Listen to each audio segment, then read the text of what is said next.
তুলসী জলের এই উপায়ে প্রসন্ন হন লক্ষ্মী, পরিবারে আসে সুখ সমৃদ্ধি। হিন্দু সনাতন ধর্মে তুলসীর বিশেষ গুরুত্ব রয়েছে। প্রায় সমস্ত পুজোয় তুলসী ব্যবহৃত হয়। হিন্দু ধর্মে তুলসী ছাড়া পুজো অসম্পূর্ণ মনে করা হয়। হিন্দু ধর্মাবলম্বী প্রত্যেকেই বাড়িতে তুলসীর গাছ রাখেন। এর ফলে পরিবারে ইতিবাচক শক্তির প্রবাহ বজায় থাকে। ধর্মীয় ও স্বাস্থ্য সংক্রান্ত উপকার ছাড়াও তুলসী জলের বিশেষ গুরুত্ব রয়েছে। জলে তুলসীর পাতা দিলে সেই জলকে পবিত্র মনে করা হয়। এই তুলসী জলের উপায়ে লক্ষ্মীকে প্রসন্ন করা যায়।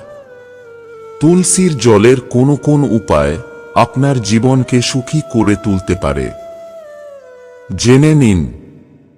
১. তুলসীর পাতা সারারাত জলে ভিজিয়ে রেখে দিন। সকাল ও সন্ধ্যের পুজোয় সারা বাড়িতে এই জল ছেটান। এর প্রভাবে বাড়ির নেতিবাচক শক্তি দূর হয় এবং ইতিবাচক শক্তির প্রবাহ বৃদ্ধি পায়। ২. তুলসী কৃষ্ণের অধিক প্রিয়, তাই তুলসী ভেজানো জল দিয়ে কৃষ্ণকে স্নান করালে তার বিশেষ আশীর্বাদ পাওয়া যায়। ৩. ব্যবসা বা চাকরিতে অসাফল্যের কারণে চিন্তিত থাকলে এখানেও তুলসীর জল আপনার মুশকিল আসান করতে পারে। ২ থেকে ৩ দিনের জন্য তুলসী পাতা জলে ভিজিয়ে রাখুন। তারপর নিজের অফিস, কারখানা, দোকান বা কর্মস্থলে নিজের ডেস্কের আশপাশে সেই জল ছেটান।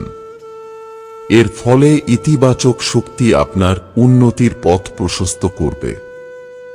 ৪. বাড়িতে কেউ অসুস্থ থাকলে এই তুলসী জল তাকে রোগ মুক্তিতে সাহায্য করবে।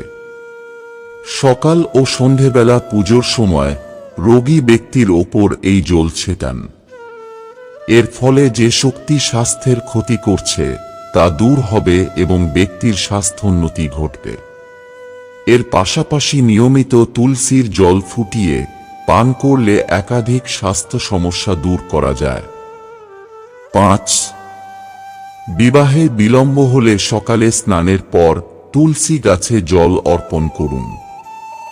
এর ফলে শীঘ্র নিজের পছন্দমতো জীবনসঙ্গী লাভ করতে পারবেন। ৬.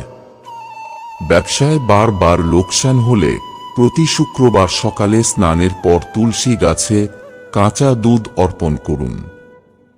পাশাপাশি মিষ্টির ভোগ দিন।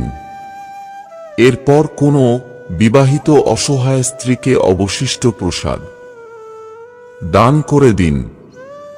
এর প্রভাবে ব্যবসায় লাভ হতে শুরু করবে।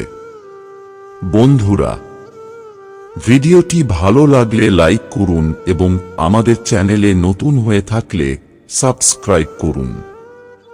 ধন্যবাদ। আপনার দিনটি শুভ হোক।